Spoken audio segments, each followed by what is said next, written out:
today, and I have brought a very interesting video for you. So I hope it will help you. And this video belongs to the most important documents which you really require if you are planning for study abroad. So guys, let's start this video. If you really want to check it, so just watch it out, give a big thumbs up if you like it, and also share your experience with this video so that let me know how much of you liked this video and how much didn't like. All right, and don't forget to subscribe to the channel because I'm going to bring lots of videos for you so that you will reach to that point which is really real. All right, because all these things already happened with me, so I don't want that any other student which is planning for this thing will face this kind of trouble. All right, so let's begin with the documents. So there are three major documents which you should prioritize so that you will not face any trouble in future while applying for either for your IELTS or for your visa or for any other documentation during your planning to study abroad. All right, so the thing is, firstly, it's your Aadhaar card which you should have, and everything there should be everything in your Aadhaar card. That is your name, your father name, your address, your date of birth, that is proper date of birth, that means date, month and your year. That should be proper because it is really mandatory. So the things which are really mandatory should mention in your Aadhaar card. I don't think so that email is very important, but yes, phone number is very important. That should be there in your Aadhaar card.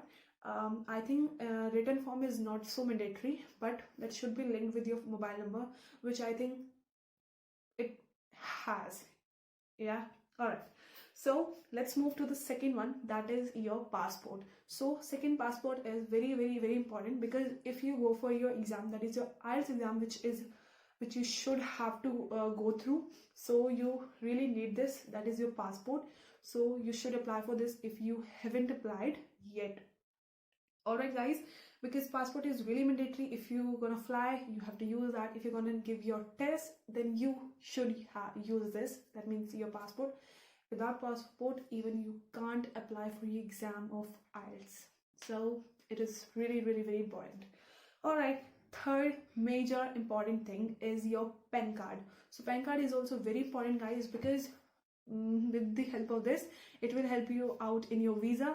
And second thing which is really mandatory, if you are planning to give your tuition fee or your college or university fee with the help of loan, so you should need a PAN card. So if you are planning for this, you should apply for this because it is the government processing, and in my dear country it really took some time. So you should apply early for this so that in future you will not face any kind of problems. All right guys, now I'm going to discuss how much time it really takes if you are going to apply today. All right, I'm taking from today. So guys, if I talk about myself, then for the passport, basically I applied. There are two kind of passport. When we apply for two kind of passport, either it is normal or the speed post. So guys, I don't have so much time, so I have planned for the speed post.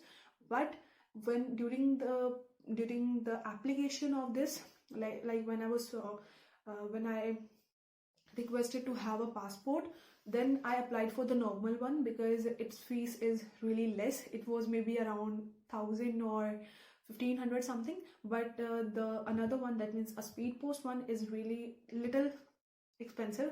That is 6,500 or maybe less or more than it, means around 6,500 it is. So it will take that much. All right, so speed post takes around 15 to 20 days to come, and it is maximum time in which your passport will come. That means 15 to 20 days. And one more thing which is important, and your normal one take around maybe 1 month, and it can go to 2 months as well. It depends upon number of passport requests the passport agency has. All right. So next thing is, which is important in the terms of passport, if you are planning, if you have applied for passport, then it will have an inquiry at your address. So you should plan for that, that if any kind of inquiry came to your place related to passport, then they will ask to your neighbors that you live here at this place or not, or something related to that. So you should plan for this, whether it is perfect or not. Alright guys, so second thing which is really mandatory, which I've already told you, that is Pencard. So you should apply for this as well. So Aadhaar card you already know. Now the thing, Pencard, I think Pencard took I don't think so it took so much time. I didn't remember clearly, but I think it took maybe in between 15 days. Maybe in 15 days it came into my hands. Alright, so Aadhaar card you very well know. Now which is really important is that your documents or your data which is in your document, that is your name, your father's name, your address, should match equally. That doesn't matter that your Aadhaar card have different address and your passport have different address, because they both are nice one, but you should apply, if you are trying your best, then you should apply for the single address, so that you will not face any trouble. Because if you will apply for two different addresses, then maybe if you'll apply for loan, then they will have two different inquiries at two different places. So I don't think so it will face any problem. But yes, your name should be perfect, your spelling should match from other documents as well. So please take care of this. If your name spelling or your surname is not matching, then it can cause problem. All right, so I have told these problems which you can face while applying all these things, because in my bank, that means in my bank account, my name spelling was different, as it was LAKSHMI, but in my other documents it was LAXMI, which should be changed. So I changed that before my other applications, so that I will not face any trouble. Alright guys, so you should also change it, because in future you have to change, so it's better to change little earlier. Alright, so now the fourth thing which I really want to give you a surprise for this, which is really important and no one will tell you for this, and I think if I'll tell you, you should give me a big thumbs up and a subscription. Alright guys, this is a gap year, which is really mandatory. If you guys have any gap in your study, like if you have cleared your 12th standard and just before joining your college you have 1 year gap,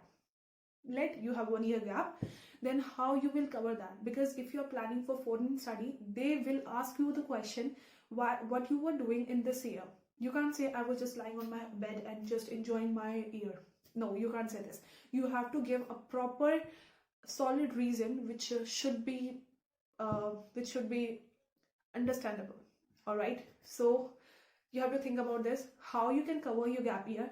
If you have any queries related to your gap year, or any queries related to whatever I told you today, so you can comment me down and let me know how much you liked it or not liked it. If you have any query, any doubts, any something that you wanna ask me for this, so you can comment me down, let me know. Bye, thank you guys, bye bye.